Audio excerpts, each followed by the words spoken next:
J'ouvre notre second débat consacré aux élections américaines avec cette question.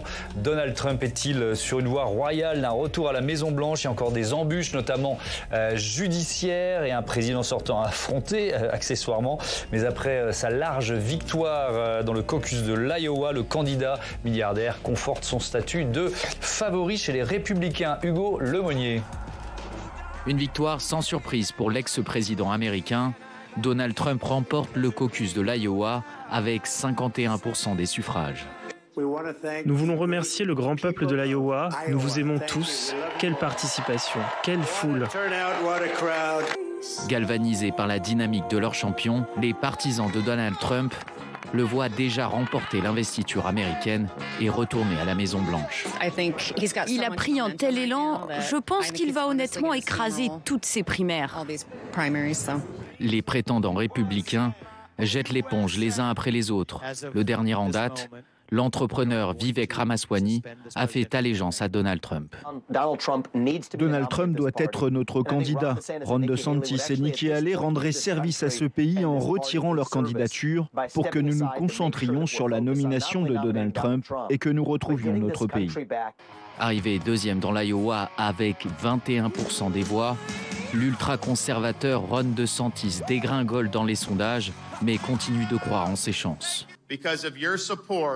Grâce à votre soutien, malgré tout ce que les médias nous ont lancé, tout ce qui était contre nous, nous avons réussi à nous en sortir dans l'Iowa. Seule femme dans la course, Nikki Haley, l'ancienne ambassadrice des États-Unis à l'ONU sous Donald Trump, espère marquer des points dans la prochaine étape de la campagne, l'État du New Hampshire. Notre campagne est le dernier espoir d'arrêter le cauchemar Trump-Biden.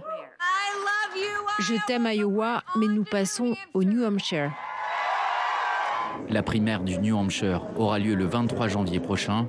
Un scrutin qui devrait donner le ton pour le reste de la campagne avant le point d'orgue des investitures américaines le 5 mars, le Super Tuesday, où 14 États éliront leurs candidats. Le train électoral de Donald Trump est lancé vers la Maison-Blanche. Qu'est-ce qui pourrait le faire dérailler? On en débat avec Elisa Schell. Bonsoir. Bonsoir. Bienvenue. Vous êtes professeure de sciences politiques à l'Université Paris-Nanterre et rédactrice en chef de la revue Politique américaine. Alexis Pichard, bonsoir. Bonsoir. Et bienvenue, chercheur en civilisation américaine. Anne-Lorraine Bujon, bonsoir et bienvenue. Bonsoir. Vous êtes directrice de la revue Esprit et chercheuse associée au programme Amérique du Nord de l'IFRI, l'Institut français des relations internationales. On est également en duplex avec Olivier Piton, avocat au barreau de Washington. Bonsoir, Olivier Piton, auteur de Kamala Harris, bonsoir. La pionnière de l'Amérique, publié chez Plomb. Et Mathieu Croissando, évidemment, est resté à mes côtés, éditorialiste politique. Je rappelle, on l'a vu, mais rapidement, cette victoire sans appel dans l'Iowa. Trump 51%, Ron DeSantis un peu plus de 21%, Nikki Haley un peu plus de 19%. 30 points d'avance, Elisa Schell. Est-ce qu'on peut pour autant parler d'un triomphe pour Donald Trump, si on rentre un peu dans le détail de l'analyse? Alors effectivement, Donald Trump a 30 points d'avance sur Ron DeSantis, mais il faut se souvenir qu'il avait remporté en 2020 cet État avec 97% des voix. Les conditions étaient certes différentes, il était président sortant, il n'avait qu'un seul concurrent, mais là, on est dans une situation qui est plus mitigée qu'elle n'y paraît, parce que on s'attendait à, dans un État qui est quand même majoritairement blanc, rural, conservateur, évangélique, à un score beaucoup plus important. Et là, 51%, ça veut dire que dans ce qui devrait être normalement sa base électorale, vraiment son socle, il y a presque un électeur sur deux qui ne soutient pas Donald Trump. Donc ça veut dire que certes, il gagne, c'est une victoire indéniable, mais ce n'est pas une victoire écrasante, contrairement à ce qu'on aurait pu s'attendre ou à ce qu'on peut lire ici et là. Il n'y a pas eu une participation très importante, Alexis Pichard. Il faut dire qu'il faisait un temps, il y avait un blizzard. Enfin bon, il fallait vraiment braver le grand froid pour aller voter. Qui sont ces électeurs, justement, qui y sont allés pour voter Trump? C'est quoi sa base électorale? La base électorale de Trump, comme ça a été dit très bien et très justement, ce sont plutôt des électeurs ruraux, des électeurs blancs, des électeurs hommes d'un certain âge, donc de plus de 50 ans, très conservateurs sur des valeurs à la fois des valeurs morales, mais aussi économiquement. Ce sont des gens qui prônent le protectionnisme. Et ce sont des gens qui sont comment dire, qui ont été inféodés à Trump, qui sont devenus des membres d'une secte qui serait le Trumpisme. Et d'ailleurs, Donald Trump leur a dit, même si vous deviez mourir à l'issue de ce vote, il faut aller voter, même si vous pouvez mourir de froid en allant voter. Ouais. Donc voilà, c'est cet électorat qui est évangéliste, c'est-à-dire qui a aussi une ferveur protestante qui est très forte, mais qui a aussi une ferveur trumpiste. Donc ils ont un double culte et qui d'ailleurs se rejoignent, parce que Donald Trump se pose comme une sorte de messie selon certaines prophéties. On y reviendra, on regardera une vidéo ensemble qui est complètement ahurissante. Un peu de pédagogie, si vous voulez bien. C'est quoi un caucus ? Alors oui, il faut toujours rappeler que les élections primaires, c'est pas l'élection générale, c'est pas les mêmes électeurs, donc qu'elles sont organisées État par État selon des règles qui diffèrent d'un État à l'autre. Donc il y a d'abord des caucus et des primaires. Le caucus, c'est une assemblée délibérative. Donc ici, je crois qu'il y en avait 1700 dans l'Iowa. Donc il faut imaginer 1700 groupes d'électeurs républicains qui se rassemblent pour quelques heures dans un gymnase, dans une mairie, ou autre, et qui écoutent qui écoutent en fait les partisans des différents candidats leur présenter leur qualité et qui, à l'issue d'une délibération, d'une discussion, d'un débat, en choisissent un. En votant, ou c'est pas à main levée quand même, c'est une forme de vote? Alors, je pense que ça dépend des caucus, ça dépend des États, mais ce qu'il faut bien retenir, c'est que 1700 fois, on demande à un petit groupe de choisir un candidat, et qu'ici, Trump a quand même remporté, je crois, 98 des 99 comtés de l'Iowa, donc c'est quand même une victoire franche et massive. Est-ce que, du coup, on peut imaginer qu'il y a une forme de pression psychologique? Vu que c'est une assemblée délibérative, on sait qu'il y a souvent la prime aux grandes gueules, aux gens qui s'expriment bien, peut-être ceux qui ont un tempérament un peu plus messianique que d'autres, et que le résultat pourrait être différent dans un système de primaire plus classique, où on vote à bulletin secret ou Alors, pas? je pense que la différence d'un État à l'autre, c'est quand même surtout une différence de sociologie électorale, comme on nous a dit là, et que l'Iowa, c'est un État très blanc, très chrétien, et que dans le New Hampshire, par exemple, qui va être la prochaine échéance, on va trouver des électeurs aussi plus modérés, et donc peut-être plus d'électeurs favorables à Nikki Haley.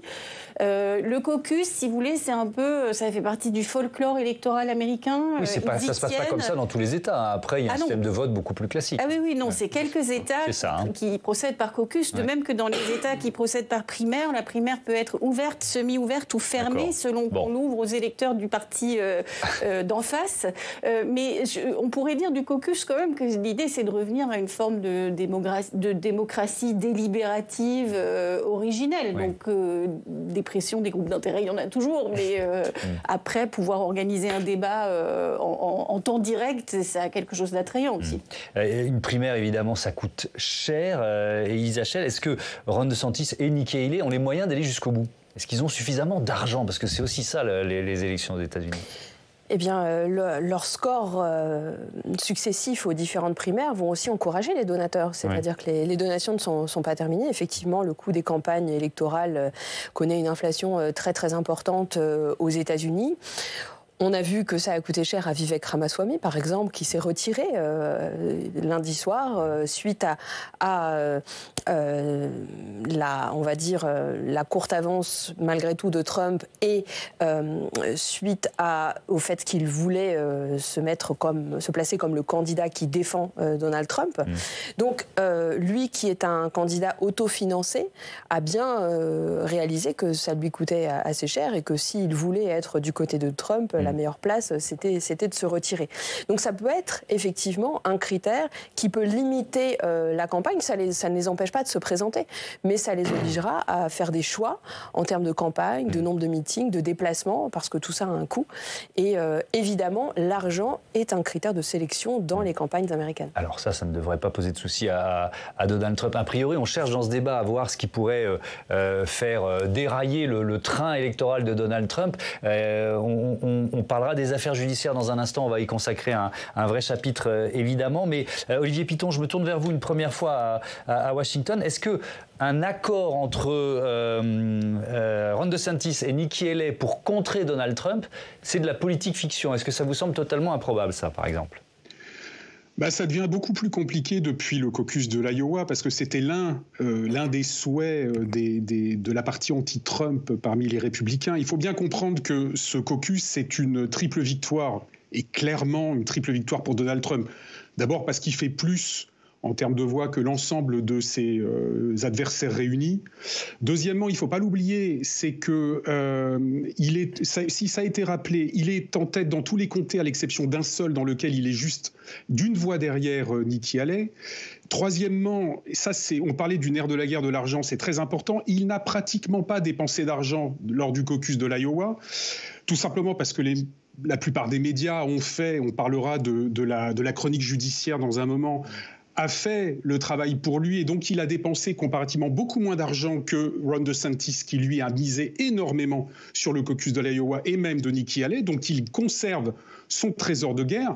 Et puis quatrièmement, pour répondre clairement à votre question, la mauvaise nouvelle en prime, c'est que d'une certaine manière, les deux candidats qui pouvaient rassembler les anti-Trump du Parti républicain, c'est-à-dire Nikki Haley et Ron DeSantis, se neutralisent, s'annihilent si vous voulez. Ron DeSantis fait 21%, Nikki Haley fait 19%. La chance ou l'espoir aurait été que l'un des deux prenne considérablement de l'avance sur l'autre, de sorte que, d'une certaine manière, il rassemble autour de lui ou autour d'elle ceux qui souhaitaient s'opposer à Donald Trump. Donc, en prime, Donald Trump peut s'offrir le luxe d'avoir ses deux principaux adversaires qui sont au même niveau, qui conservent donc toutes leurs chances de continuer la campagne, au moins, sans doute, jusqu'au Super Tuesday du 5 mars, et qu'en l'occurrence, clairement, le front anti-Trump au sein du Parti républicain est toujours aussi fracturé. Alexis Pichard, il y a des débats télévisés qui sont prévus dans les prochains jours. Alors, est-ce que Trump va enfin y participer? Parce que jusqu'à présent, il les a snobés. Alors, le dernier qui devait avoir lieu au sein des primaires, dans le cadre des primaires républicaines, a été annulé, je crois, aujourd'hui ou hier. Donc, Donald Trump n'avait pas prévu d'y participer, comme c'est le cas pour tous les débats qui ont eu lieu ici. Pourquoi? Parce qu'il avait tout à perdre, en fait, à participer à ces débats, au sens où il aurait été la cible de toutes les attaques. Et il a préféré surplomber l'événement et se placer en candidat naturel du parti. Et il a enjambé finalement ces primaires. Il a déjà tenu, lors de sa victoire dans l'Iowa, un discours qui est présidentiable, au sens où il a dit « Maintenant, il est temps de se rassembler et j'appelle les démocrates à venir aussi derrière moi ». Donc, il enjambe complètement... Comme s'il avait déjà gagné la primaire. Il a acté le fait qu'il a gagné. Sur les débats, votre oui, non, je suis là-dessus? d'accord avec une grande partie de cette analyse. En fait, Donald Trump, effectivement, essaye d'accélérer le calendrier pour être déjà dans une position d'être le seul candidat investi par le Parti républicain face à Joe Biden. Mais enfin, il ne peut pas quand même complètement le faire. Et c'est vrai que la façon dont il a snobé les débats, comme si les autres n'étaient pas dignes de discuter avec lui, mais parce qu'il avait toute cette attention médiatique à la sortie des différents tribunaux où il est convoqué, je pense que c'est un problème déjà en termes de démocratie. Juste, ce que j'entends jusqu'ici, avec lequel je ne suis pas totalement d'accord, c'est la notion de candidat anti-Trump. Ici, je crois qu'il faut vraiment distinguer Ron DeSantis et Nikki Haley.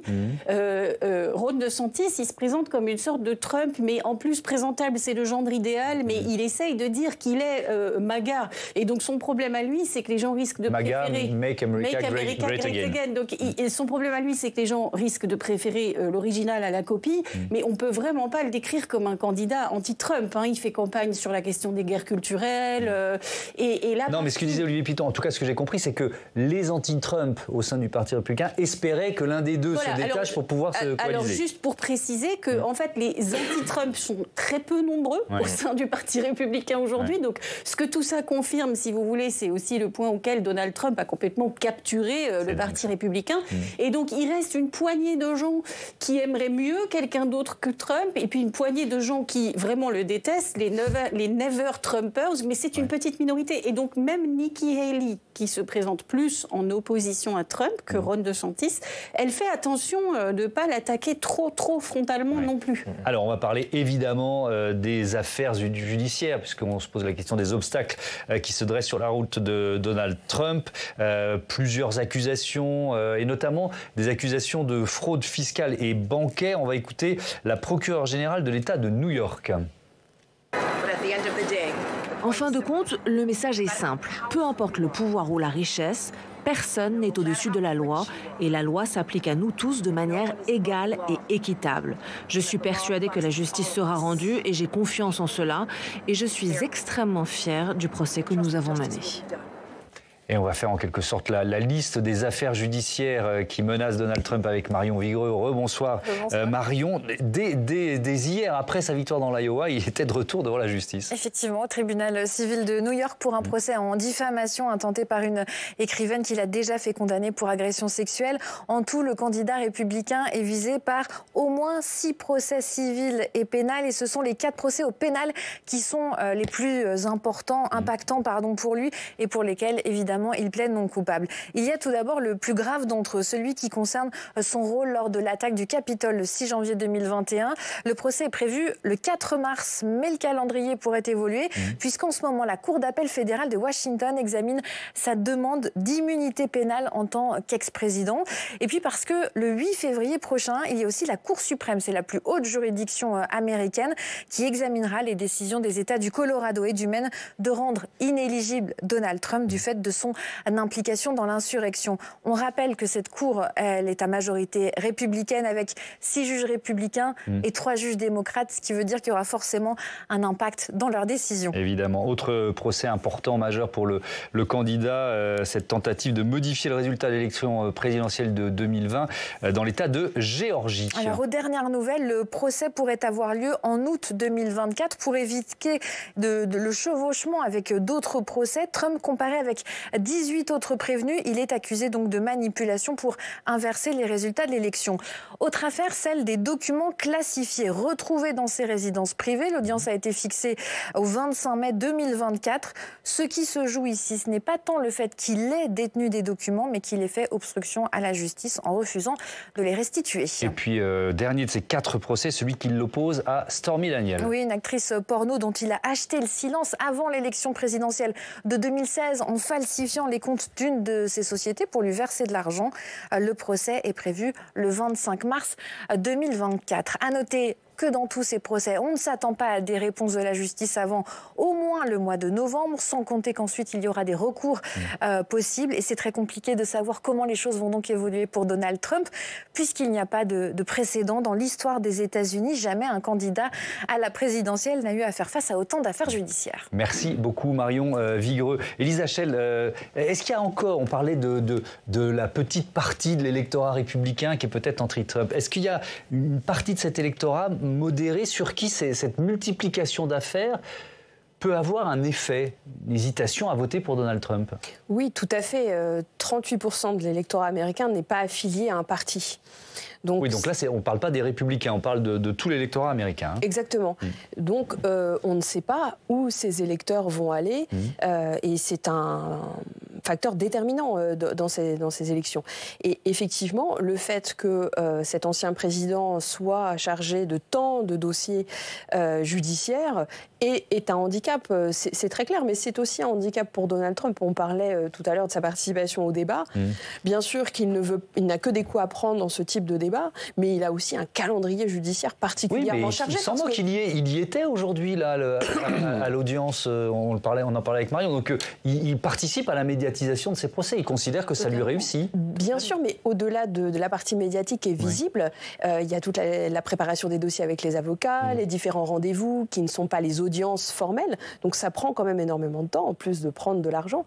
Donc il essaye, certes, de faire nécessité-vertu en médiatisant une partie de ces passages, mais beaucoup moins que l'année dernière. Si vous vous souvenez, l'année dernière, on voyait des hélicoptères filmer Donald Trump sortant de chez lui, allant dans son avion, traversant les États-Unis dans son jet privé. Enfin, c'était une véritable saga médiatique.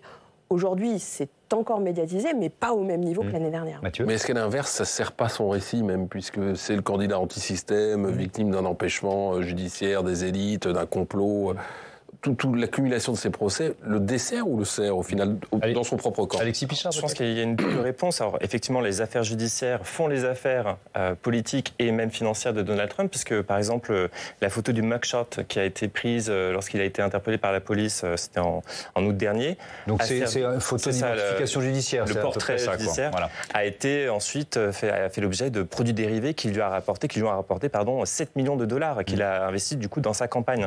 Et sur le récit récit, effectivement, Donald Trump, c'est le récit de l'homme d'affaires venu du peuple, persécuté par le système, persécuté par la politique, enfin par la justice qu'il estime politisée et à la solde du gouvernement démocrate de Joe Biden. Donc naturellement, auprès de son électorat qui adore ça, qui aime être galvanisé par ce grand récit du candidat qui est persécuté, ça marche. Et ça marche, par contre, ça marche uniquement pour ses électeurs. Comme le disait ma collègue, auprès des autres électeurs qui ne sont pas des Trumpistes, ce récit peut avoir, en tout cas cet enchaînement des affaires peut avoir un effet repoussoir et les dissocier finalement de la candidature de Trump. Oui, donc si je comprends bien, Anne-Laurine Bujon, ça peut le renforcer pour l'investiture républicaine, mais peut-être un peu le fragiliser ensuite dans ce face-à-face annoncé face à Joe Biden. Il y a beaucoup de questions, en fait. Il y a beaucoup d'incertitudes sur la façon dont ça peut jouer. Jusqu'ici, il arrive vraiment à retourner cette attention médiatique à son avantage. Elle sert son récit. Il est victime d'une chasse aux sorcières. Les élites sont corrompues. On ne peut pas compter sur les institutions. Il se prépare d'ailleurs à faire, s'il était élu, un très grand ménage en se vengeant de toutes les personnes qui ont cherché à lui nuire ou à lui faire du tort. Et je pense qu'il faut écouter soigneusement ce qu'il dit à cet égard, parce que par le passé, il a déjà fait ce qu'il avait annoncé. Mais dans un deuxième temps, quand on en sera à l'élection générale et où son adversaire, cette fois-ci, sera bien Joe Biden, ça pourrait le desservir. Mais il y a beaucoup d'incertitudes. Et pour les juges, les différents juges, donc c'est effectivement un tel embrouillamini de poursuites judiciaires qu'il faut essayer de s'y retrouver entre le niveau fédéral, le niveau étatique, les affaires privées, les affaires de falsification de comptes et la question de l'assaut du Capitole et de tentative de manipulation de résultats électoraux. Donc il y a beaucoup de choses différentes. Et pour les juges, il faut essayer de trouver le juste milieu entre le fait de rendre des décisions qui semblent neutres et impartiales en respectant le calendrier et tout en tenant compte du contexte politique qui est évidemment complètement inflammatoire. Donc ça va dépendre aussi de la perception qu'auront les Américains de la manière dont la justice fait son travail. Alors justement, sur cette question de calendrier, Olivier Piton, est-ce qu'on peut dire que c'est une sorte de course contre la montre entre les juges d'un côté et les avocats de Donald Trump de l'autre ? Oui, complètement. En tout cas, c'est l'un des aspects on va parler d'alternative à Donald Trump et non plus d'anti-Trump. La modification est tout à fait juste. Pendant un certain temps, en tout cas durant l'année 2023, on avait clairement espéré que le calendrier judiciaire permettrait, d'une certaine manière, de rendre Donald Trump comptable de ses actes avant la primaire et voire même, le cas échéant, avant l'élection du 5 novembre. Il s'avère que ça devient de plus en plus compliqué. Ça a été rappelé, le procès le plus important le concernant, c'est celui qui concerne l'émeute du Capitole du 6 janvier. Il débute le 4 mars, c'est-à-dire la veille du Super Tuesday qui aura lieu le 5 mars. Le début du procès, ce qui est extrêmement tardif. De la même manière, la Géorgie, l'autre gros dossier qui lui pose problème, comme ça a été également rappelé, c'est le 5 août 2024 que le procès va débuter. Dans tous les cas de figure, en tant que simple justiciable, Donald Trump aura la possibilité de faire appel, il aura même la possibilité de saisir la Cour suprême, et donc on est sur un temps long judiciaire qui va forcément, sauf miracle, déborder du calendrier politique. L'un des procureurs, Jack Smith, avait demandé à la Cour suprême de raccourcir les délais, justement pour que Donald Trump soit jugé avant les échéances électorales. Il n'a pas été entendu. Il y a également les dispositions, ça n'a pas été rappelé mais c'est important, la disposition de la Cour suprême du Colorado qui souhaite interdire à Donald Trump de pouvoir figurer dans la primaire dans le Colorado. La décision de la Cour suprême sera rendue le 8 février. Il y a très peu de chances que la Cour suprême suive la Cour suprême du Colorado, tout simplement parce que les droits de la défense doivent être respectés et on ne peut pas sanctionner quelqu'un qui n'a pas été condamné et on ne peut pas condamner quelqu'un qui n'a pas été jugé. Et encore une fois, le procès du Capitole débute le 4 mars. Donc oui, effectivement, pour répondre à votre question, il est pratiquement illusoire, on va être prudent, mais il est très illusoire de penser que la litanie des affaires judiciaires puisse empêcher Donald Trump d'aller au terme, s'il est qualifié évidemment, d'aller au terme de cette élection. Et dernier point, rapide, le début des affaires, le début des dossiers judiciaires le concernant date de mars 2023. En mars 2023, dans les sondages, il était derrière Ron DeSantis. C'est à partir du moment où la litanie des affaires a commencé à faire l'actualité qu'il a véritablement décollé dans les sondages et qu'il a pris de plus en plus d'avance sur ses principaux concurrents. Donc là, le lien de corrélation, il est clair, il est victimisé et il en profite à plein. Ce qui peut sembler totalement étonnant vu d'ici, si on prend effectivement la question de l'insurrection, l'attaque du Capitole, regardez ce sondage, est-ce qu'un procès pourrait faire changer d'avis ces Américains, un quart des Américains et 44% des électeurs de Trump qui pensent que le FBI est à l'origine de ces attaques du Capitole. Elisa Schell, ça veut dire quoi? Ça veut dire que dans cette campagne, il y a une bataille que Trump a déjà gagnée, et peut-être même depuis plusieurs années, c'est celle des vérités alternatives. Ces Américains dont on parle là, ils sont quoi? Ils sont dans une bulle un peu délirante? Alors, il faut prendre en compte aussi la temporalité de la campagne. Oui. Les études de sciences politiques américaines ont montré que les électeurs qui se mobilisent le plus tôt dans la campagne, notamment ceux qui répondent aux sondages, sont les électeurs les plus radicaux. Donc, il faut quand même avoir en tête cette dimension de temporalité à mesure qu'on va s'avancer dans le calendrier de ces élections, avec une nomination probable de Donald Trump comme candidat républicain. Un vote anti-Trump peut aussi se cristalliser, mais à l'approche de la menace. Donc le fait qu'il y ait des électeurs radicalisés parmi la base d'aficionados de Trump, au fond, c'est un peu à donner.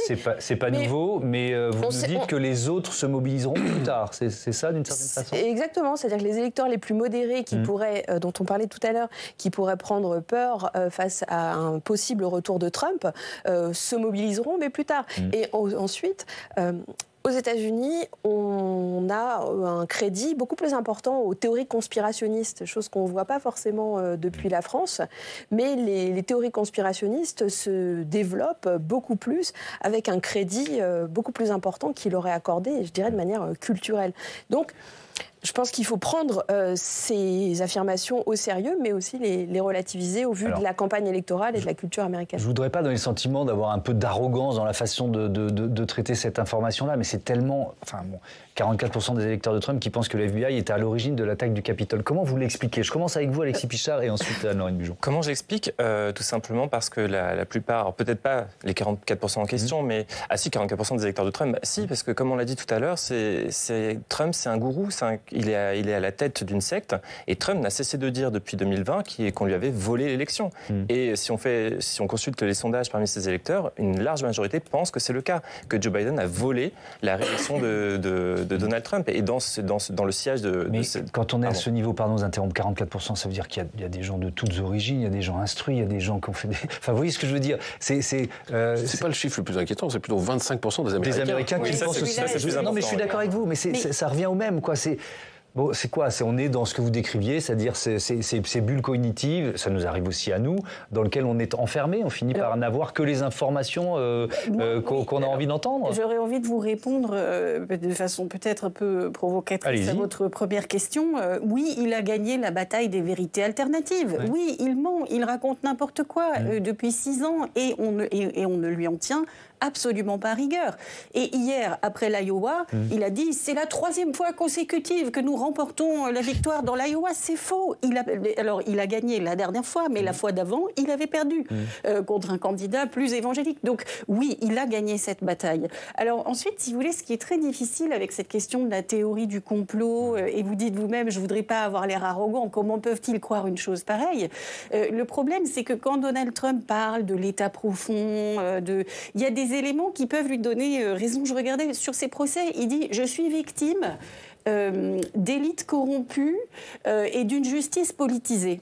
Alors, c'est vrai que la justice est politisée aux États-Unis, c'est absolument vrai. Donc, il faut expliquer, les juges sont élus, il y a des éléments éléments de vérité dans ce qu'il raconte, mais qui ne sont pas là où il raconte. Mais donc oui, la justice aux États-Unis est très politique. Oui, Bill Clinton a été victime d'ennuis judiciaires qui étaient entièrement drivés par la politique. Donc vous voyez, il déplace un tout petit peu le curseur et en fait, il donne une voix, il donne une expression à ce que ressentent beaucoup d'électeurs américains aujourd'hui, qui est qu'ils ne sont pas bien représentés par les hommes et femmes politiques au Congrès, à la Cour suprême ou ailleurs. Mais est-ce qu'à contrario, ces résultats-là qui nous stupéfient, ou le succès de Donald Trump, sont pas aussi le fait d'une immense défaite politique des démocrates en général et de Biden en particulier? Ça fait 4 ans qu'ils sont au pouvoir et ils n'ont pas su alors c'est pas simple, imposer un contre-discours ou mener une politique qui désamorce ce phénomène ou qui arrive à... En réalité, l'état des forces politiques, il est à peu près le même qu'il y a 4 ans. Vous avez un pays qui est très nettement divisé entre deux blocs et qui n'arrive plus à se parler, que tout sépare, suivant les endroits où on habite aux États-Unis. Le président Biden peut s'enorgueillir d'un certain nombre de réussites. Mais vous voyez, ce qui compte, c'est la perception des gens. Par exemple, les résultats économiques sont très bons, mais les Américains sont persuadés, enfin un certain nombre, que leur économie va mal. Ouais. Donc, en fait, Trump parle au ressenti des gens. Et c'est ça, sa force politique, c'est de donner une voix à des gens qui se sentent déclassés, qui ont l'impression que tout va à volo, que l'Amérique décline, etc. Alors, vous nous parliez du côté gourou ou messie. Effectivement, Donald Trump relaye, par exemple, cette vidéo. On en regarde un extrait.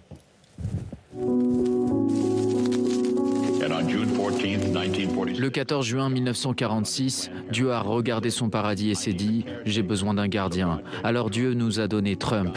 Dieu a dit « J'ai besoin d'un homme qui se lève avant l'aube, qui répare le pays, qui travaille tout le jour, qui combat les marxistes et reste dans le bureau après minuit avec les chefs d'État. » Donc Dieu créa Trump. Je vous avoue quelque chose, quand j'ai vu ce pour la première fois, j'ai cru que c'était un sketch. J'ai cru que c'était un sketch du Saturday Night Live, de l'émission phare très drôle de NBC, mais non, c'est pas un sketch.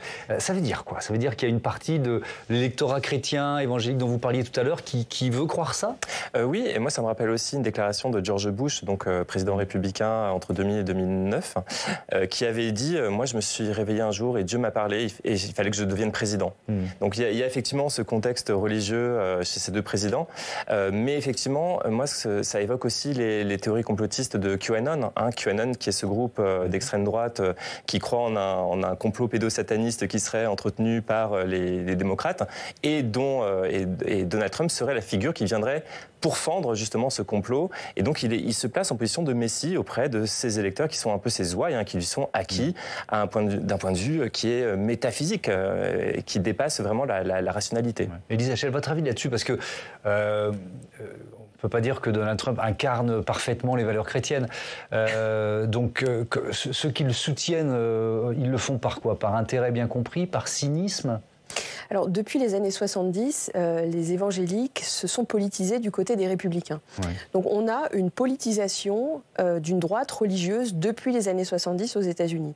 Et effectivement, Donald Trump n'incarne pas, par son parcours personnel et son style, les valeurs conservatrices. Donc, pour continuer de parler à cet électorat, il doit emprunter des styles de communication politique qui nous paraissent étranges, mais parce que nous sommes français et que nous vivons dans une république laïque. Oui, aux États-Unis, le président prête serment sur la Bible. Exactement, et on se souvient que pendant... que ces dernières années, Donald Trump avait aussi posé devant une église avec une Bible. Donc il doit convaincre de ce style messianique. C'est de la communication politique qui est adaptée à un pays qui est beaucoup plus religieux que nous le sommes en France. Donc s'il le fait, c'est qu'il y a un intérêt. Ce n'est pas pour amuser la galerie du tout. C'est que ça a un effet et qu'il y a une partie de l'électorat religieux et donc républicain qui croit en la fin du monde, qui croit à l'avènement d'un nouveau Messie et qui est dans ce type de croyances religieuses. Mais ces mêmes puritains ne lui reprochent pas son comportement avec les femmes. Ça compense. Et si je peux me permettre... Non, mais est-ce qu'il y a un intérêt? Est-ce qu'il y a eu un retour sur investissement pour les chrétiens évangéliques lors du premier mandat de Donald Trump? Là encore, je crois qu'il faut nuancer beaucoup de choses. Allons-y. Il y a une droite chrétienne aux États-Unis qui s'est beaucoup politisée. Aujourd'hui, elle est aussi catholique. Dans les juges conservateurs de la Cour suprême, il y a aussi des catholiques. Pas que des protestants. Il faut faire attention, les choses évoluent. Par ailleurs, les États-Unis sont aussi en voie de sécularisation. Et quand on parle de QAnon, dont effectivement Donald Trump est le Messie, c'est pas la même chose que les évangéliques non plus. Donc il peut y avoir du conspirationnisme, du messianisme dans tous ces courants différents. Mais c'est quand même pas exactement la même chose. Il y a un élément qui boucle avec ce qu'on disait tout à l'heure sur les procès, c'est qu'il y avait un pacte entre la droite chrétienne et Donald Trump. C'était qu'il se débrouille pour faire nommer un maximum de juges fédéraux et au niveau des États-Unis, donc fédéraux fédérés, un maximum de juges très conservateurs. C'est ce qui s'est passé à la Et là, Cour suprême. il a complètement tenu sa partie du deal, lui qui est le roi du deal. Et donc il le a retour sur investissement, c'est l'avortement, par exemple. Exactement, d'accord. précisément. Donc en un sens, ce qu'il voulait de Donald Trump, ces électeurs-là, ils l'ont obtenu. Effectivement. Allez, on fait un focus sur... parce que c'est une autre façon de comprendre Donald Trump, ses relations avec Emmanuel Macron. Mathieu. Oui, parce qu'on le sait, les relations entre les deux hommes ont été plutôt en dents de scie, des hauts, des bas, plutôt de bas que de haut. Ça avait pourtant commencé comme une bromance, vous vous souvenez, avec ses poignées de main hyper viriles pour se jauger, qui serait le plus fort. Ça s'était vite gâté avec le Make Our Planet Great Again, vous savez, après que Donald Trump ait pris la décision de se retirer des accords de Paris, cette espèce de message posté par Emmanuel Macron, cette adresse aux Américains qui voulaient venir chez nous, je ne sais pas s'il y en a eu beaucoup. Et puis, il y avait eu un dîner de rabibochage au second étage de la Tour Eiffel, dans le restaurant Jules Verne, entre couples, avec l'invitation de Donald Trump au défilé 14 juillet. Bref, voilà, des débuts compliqués, puis de nouvelles brouilles quand même de plus en plus, notamment à propos de la taxation des géants du numérique que défendait la France et à laquelle s'opposait Washington. Un épisode qui a donné lieu aujourd'hui à un véritable sketch du candidat Trump. Regardez, c'était il y a un peu plus d'une semaine lors d'un meeting avant le caucus de l'Iowa. I said, I'll make a deal. I called up the head of France, Macron. Do you know Macron? He's a very nice guy, Macron. And really a very nice guy. I said, Emmanuel, how are you? He said, fine. I said, I heard you're going to charge American companies 25% to do things in Mexico. It's already passed. I said, well, you better unpass it, because if you don't unpass it, you're going to pay a 100% tariff on all wines and champagnes that are shipped into the United States starting tonight. No, you cannot do that, Donald. You cannot do that. I said, I can do that. In fact, I'm just signing it right now. No. Okay, Donald, look, okay, I'm not going to do it.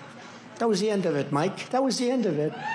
Donc, voilà, faire passer Emmanuel Macron pour une poule mouillée, qui est une caricature traditionnelle des Français aux États-Unis, ça ne va pas forcément réchauffer les relations entre les deux hommes. Alors comment le président français réagit face à cette hypothèse d'un retour de Donald Trump à la Maison-Blanche? La question lui a été posée hier soir, lors de sa conférence de presse. On a une réponse... au début, toute diplomatique, je prends les dirigeants que les peuples me donnent, dit Emmanuel Macron, avant de détailler les résultats qu'il avait pu avoir avec Donald Trump lorsque celui-ci était à Washington, notamment il a cité une opération militaire en Syrie, vous vous souvenez, l'opération Hamilton, mais aussi en évoquant les échecs sur le climat notamment, ou sur certaines taxations, comme une réponse au sketch de l'Iowa. En fait, Emmanuel Macron ne le dira pas comme ça, même s'il y fait parfois allusion. Le Trumpisme, pour lui sert de repoussoir absolu. Vous vous souvenez, c'est parfois même bien commode. L'an dernier, pendant les manifestations d'opposition à la réforme des retraites, il cite le Capitole dans son interview à la télévision. Hier, il a aussi parlé justement des fake news, quand il parlait des écrans, des portables, on voit bien ce que ça peut donner ailleurs. Donc on voit bien que le Trumpisme lui sert de repoussoir d'une certaine façon. Mais il l'a dit aussi hier, j'ai trouvé ça assez intéressant, quel que soit le résultat de l'élection en novembre prochain, il ne s'attend plus à rien. Il l'a dit, alors là, pour des termes un peu moins diplomatiques, en expliquant que les États-Unis étaient une démocratie en crise, dont la priorité était elle-même et dont la deuxième priorité était la question chinoise, en disant en gros, de toute façon, quel que soit le résultat, je ne suis pas sûr que nous les concernions encore, enfin qu'ils soient encore intéressés par ce qu'on fait, et appelons du coup les Européens à être lucides sur ce point et à faire bloc. Merci beaucoup Mathieu. Anne-Laurine Bujon, est-ce que ça changerait vraiment fondamentalement les relations France-USA, une victoire de Donald Trump ? Oui. Pour moi, si vous voulez, sans conteste, une deuxième élection de Donald Trump aurait un certain nombre de conséquences imprévisibles, mais globalement assez désastreuse sur le contexte géopolitique mondial. Pas seulement sur les relations France-US. Voilà, ce que je ne dirais pas du tout de Joe Biden. Mais imaginez la crise qu'on vit en ce moment au Moyen-Orient avec Donald Trump à la Maison-Blanche, et ça donne une idée. Alors ensuite, je pense qu'il y a une évolution de fond des relations transatlantiques qui est effectivement pour la France et pour l'Europe de manière plus large de comprendre qu'elle s'éloigne, si vous voulez, des États-Unis qui défendent leurs propres intérêts, qui se tournent plus vers l'Asie comme on le sait, pour lesquels l'Europe n'est plus le centre du monde, quoique l'Ukraine ait un peu rebattu ces cartes-là aussi. Cette évolution structurelle de fond, elle ne dépend pas des présidents et on pourrait dire qu'il y a beaucoup de continuité dans les politiques étrangères aussi de Obama, puis Trump, puis Biden.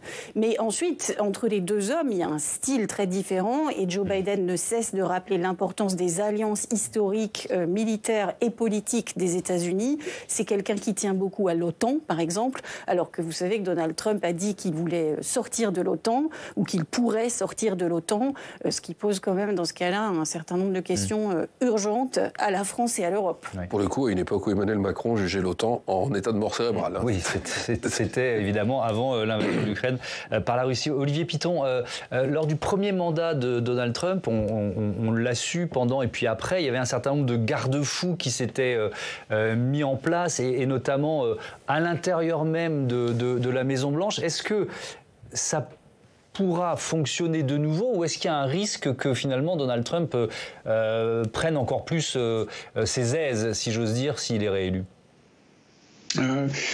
Moi, j'ai assisté aux deux visites d'État d'Emmanuel Macron à Washington, et la première en 2018 était avec Donald Trump, et on se souvient tous de ce moment assez surréaliste où Donald Trump époussette comme ça le veston d'Emmanuel Macron, comme une sorte de jeu entre deux grands singes, avec le singe dominant et le singe soi-disant dominé. Donald Trump a toujours fondé c'est pas pour faire de la psychologie de primate, mais il y a quand même un peu de ça. C'est-à-dire qu'on est quand même toujours avec lui dans le cas de l'alpha mâle, du grand singe qui veut absolument démontrer qu'il est dominant. Et la sortie qu'il a faite il y a quelques jours, effectivement, concernant l'épisode de l'augmentation des taxes, et d'ailleurs, entre parenthèses, complètement fausse. C'est-à-dire, tout est faux dans cette histoire. C'était pas 25%, c'était 5%, et on n'a pas du tout renoncé à la taxation. Donc, en plus, on est dans de la fake news absolument complète. Est-ce que ça changera quelque chose en cas de réélection ? Probablement pas. Est-ce que ça s'empirera ? Il faut être prudent, mais si vous voulez, la seule bonne nouvelle, en tout cas pour l'Europe et pour la France, que l'on pourrait voir en cas de réélection de Donald Trump, c'est effectivement ce qui a été dit, c'est une sorte d'exigence d'autonomisation de la part de l'Europe et de la France, c'est-à-dire de moins compter sur le parapluie, le soutien, l'accompagnement américain et de prendre un petit peu plus nos responsabilités.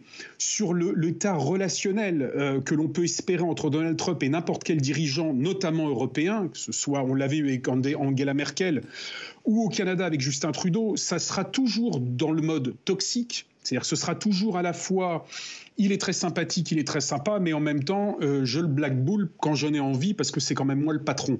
Et donc, l'obligation d'essayer derrière de fonder une stratégie ou une nouvelle diplomatie qui prenne ceci en compte beaucoup plus que lors du premier mandat, si éventuellement il y en avait un deuxième, et l'obligation pour les Européens de s'estimer comme étant, d'une certaine manière, libérés, en tout cas moins comptables, de l'influence américaine est à mon avis absolument indispensable. Et d'ailleurs, des réflexions sont actuellement menées sur ce point dans le cas de la réélection de Donald Trump, tout simplement pour ne pas revivre ces espèces d'épisodes de relations toxiques et donc diplomatiquement de relations difficiles entre les États-Unis et ses alliés européens. Merci beaucoup, merci Olivier Piton. Merci à tous d'avoir participé à ce débat. J'ai rappelé, Olivier Piton, le titre de votre livre consacré à la vice-présidente Kamala Harris, la pionnière de l'Amérique, livre publié aux éditions Plomb. À bientôt, à très bientôt sur le plateau de Public Sénat. Notez que demain, l'invité de la matinale avec Oriane Mancini sera Thierry Breton, le commissaire européen au marché